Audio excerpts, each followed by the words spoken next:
What's up, fam? It's been a while. Wanted to get back. I know a lot of people are looking for smaller, super compact. That's what we should be calling these weapons nowadays.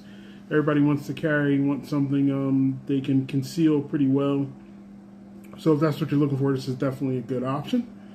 You saw from the intro, this is the Smith & Wesson. I don't have my remote, so we're going to manually work here. We see we don't have the back wall in the background either. So, let me get my laptop out the way. So we're going to talk about the super compact. This is the Bodyguard 2.0 TS chambered in 380 ACP. Not a big 380 fan, but to each his own, especially if you want a super compact. Some of you may have never heard of this one before. If not, I'm going to definitely walk you through. So, we got our regular lock, comes with another mag. I believe these are 10 and 12s. So, this is 110. We got our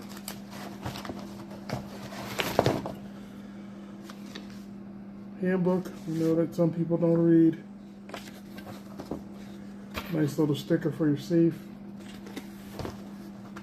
Another sticker for your safe. Smith & Wesson is still doing boxes, so that's a good thing. A lot of people aren't doing boxes anymore. You know, some people don't like the cardboard, but it is what it is. Alright, so this model is a part of Smith & Wesson's micro compact lineup. The 2.0 indicates that the updated frame in ergonomics, and the TS, which is at the end, stands for thumb safety for most of these, as you will see. Has a manual safety lever, this one. So, it's chambered in 380 ACP, which is a common caliber for smaller carry pistols because it offers a manageable recoil and it's a super lightweight gun, so you don't want it to be any heavier once you pop in all that ammo.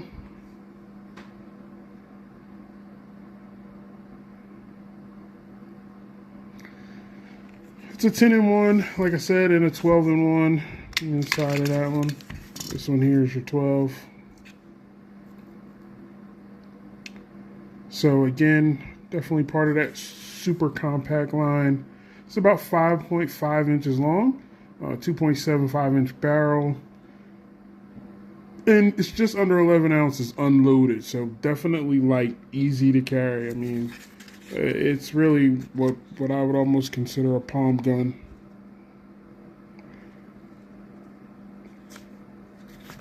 I can almost cover it with my hand. Not almost, I can cover it with my hand. Powerful frame, stainless steel barrel and slide, and it's got that Armonite corrosion resistant finish Smith & Wesson loves so much.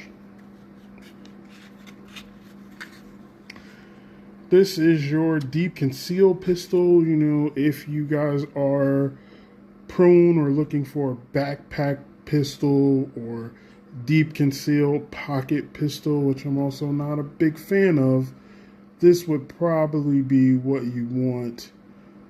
Because it is small and slim and lightweight, it disappears easily, even if you can get a good holster for it in your waistband. But again, if you're putting it somewhere, maybe as a backup gun, it'll work. Grip texture, undercut trigger guard, and beaver tail make it a lot easier to control compared to your other micros. So that is always something that I talk about in shooting.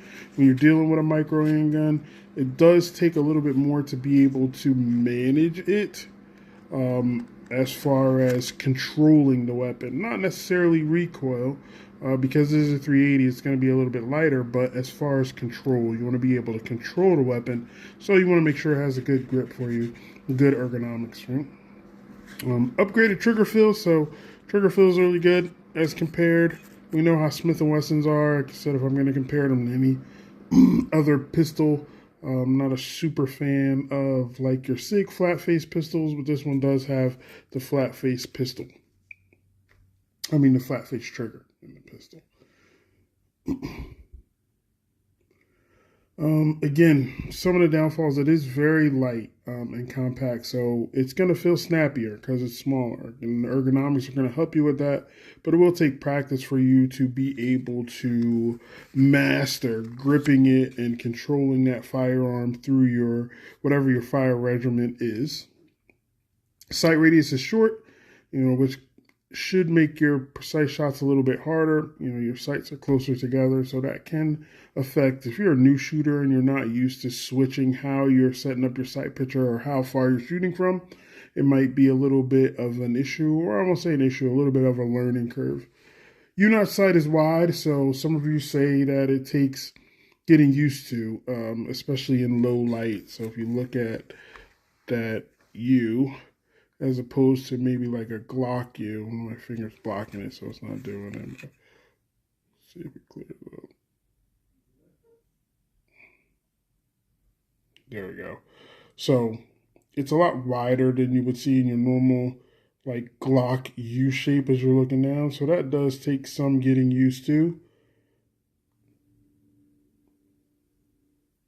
And then, 9mm is definitely the rage now. I think that is kind of becoming the standard. So this will be a little less powerful than your regular 9mm. So shot placement and the type of ammo that you use will definitely be super important for that.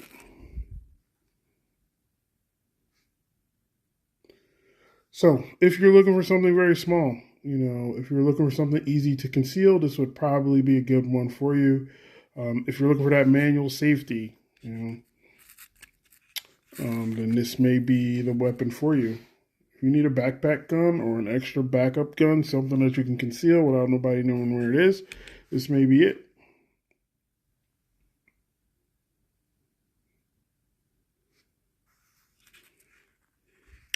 But, I like it. It sits well in your hand. You can still, even though you can see here I'm a little bit off, but my pinky's off as it is with most compacts because my hands aren't huge, but they are a little bit bigger.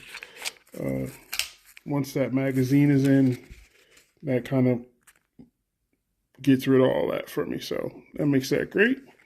And you can get a nice tight grip. Again, I love it when they put spots for where your finger should go so you know when you're on point with the weapon. So that's always great too. But again, it's just so light for me. So I feel like I might forget it's there, and it's not a good thing. But I guess if it's an ultra backup or a deep concealed weapon, something secondary to what you normally carry just so you have one, then that might be a good shot for you. It might be something good for you to grab. I don't know. Not bad. Again, that is the Bodyguard 2.0 in 380.